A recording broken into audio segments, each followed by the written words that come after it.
Okay, so it's a pretty simple dough to form. It has two steps. So the first step was over stovetop. So what did we end up doing over stovetop? We melted some butter, we added water, sugar, and some salt, and gave it a stir. And you have to make sure that the sugar and the salt is completely melted, no grainy. Once that is all done, you add in your flour and you give it a stir, and probably for about maybe a minute or two. Make sure that there's no like white flour bits inside, and once it starts to pull away from the sides of the pan, you're good to go to put it in a stand mixer. Then we came over to countertop. We added it to the stand mixer with the paddle attachment that you saw us use. I just aerated that on the lowest setting just for a couple of minutes to let off a lot of the steam, the heat. Because what we would be doing next is adding gradually one egg at a time. We don't want to cook off the egg. We don't want it to shock it. That's why it's also important to make sure that your eggs are room temperature. That would be a good temperature of ingredient. And then once they were all added in, we let that go for about 3 to 5 minutes or so. What you're looking for is the batter to really, I want to say, look glutinous, like as if it's developing the gluten. What you don't want a mashed potato to do when you overmix, you want this to do. That's right. Basically the visual, the visual of what we're looking for. When you over whisk your mashed potatoes and it comes gluteny and very gluey, you're wanting this to come to that consistency. So when we ended up lifting up the stand mixer, you saw the way it pulled apart, and my mom had a good little tip is what happens when it pulls apart. Do you see that the paddle attachment does like the dough comes like into a V shape? Yes. That's when you know that the dough is ready. Yeah, so that's as much of an explanation as you'll get without trying it yourself, but give it a try. It's very easy to make.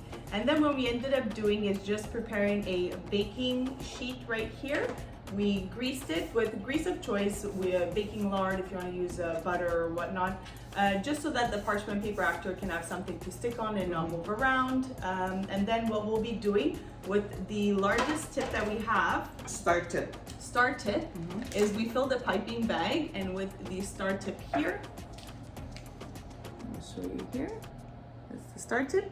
We are going to be piping the zeppole on top of here, and we're going to be baking this batch.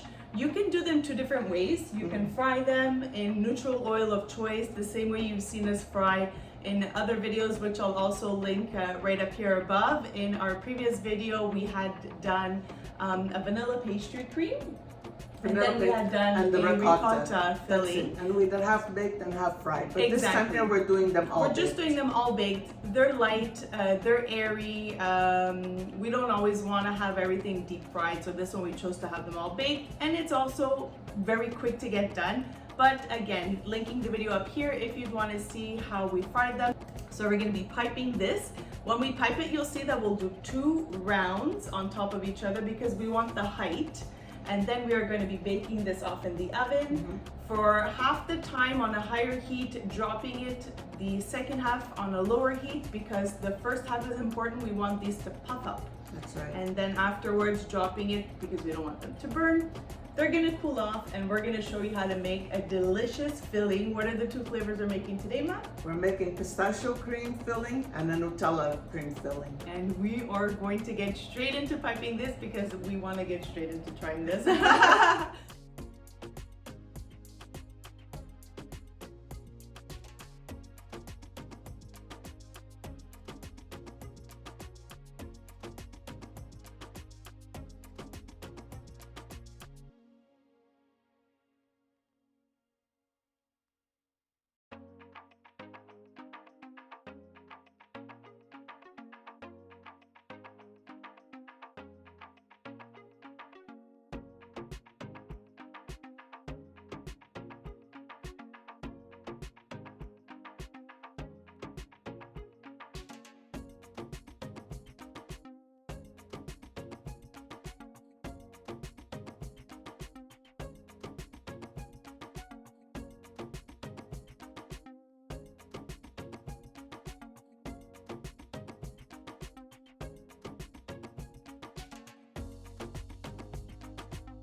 Okay, tell me you don't want to have one.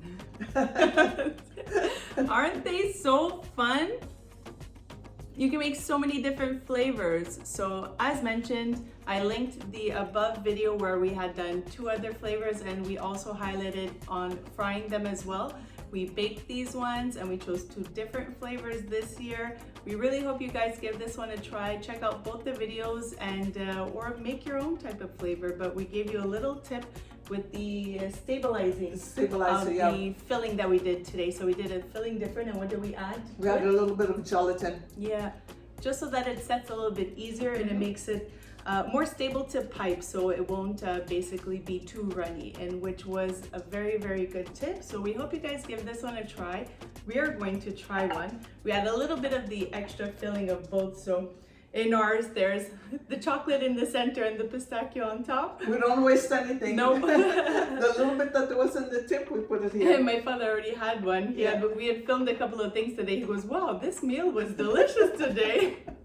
So we're giving it a try. Giving it a little taste test. And this was another idea. So good. Nutella and pistachio together. Honestly, so good. So good. I like the baked one. I don't want to say more, because sometimes you like deep fried, but I find it so airy and light, and I find that it works very well with the light whipped filling that we did today. So it's not as dense and heavy. So this variation, as well as the other ones, all good. These are my favorite for my birthday. It's light tasting, but not light in calories. And they're really so simple to make. So nothing good is usually. Oh my God.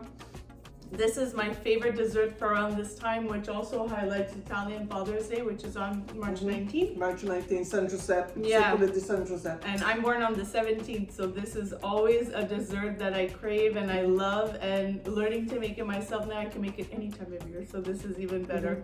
We hope you guys give this one a try. So delicious. Yeah. Tune in weekly for new content, and until then, we'll continue to enjoy this, and we hope you guys continue to Love what you eat. Bye for now. Ciao, buon San Giuseppe a tutti. Di Giuseppe, Giuseppina, Pina, Pino, Joe, Josie. Ciao. Bye. Nancy. Oh. So good. It's good both of them together. That's a wrap.